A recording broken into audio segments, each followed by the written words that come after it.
Here are some highlights from our Q1 2020 release for DocXtools Companion.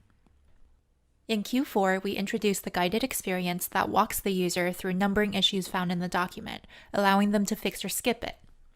Now we've expanded this experience to include cross-references. To access this feature, admins must enable guided experience during installation. Then, when users click cross-references, docXtools Companion analyzes the document and shows all the document's existing and potential cross-references directly in the task pane. Click a specific cross-reference to see where it appears in the document.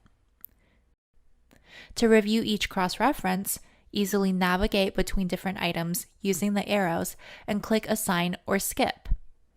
To automatically resolve all references, make sure all items are checked and click Assign at the bottom. Results can also be filtered based on the categories of items found. To download the latest version of docXtools Companion, access release notes, and learn more, visit the Latera Customer Center.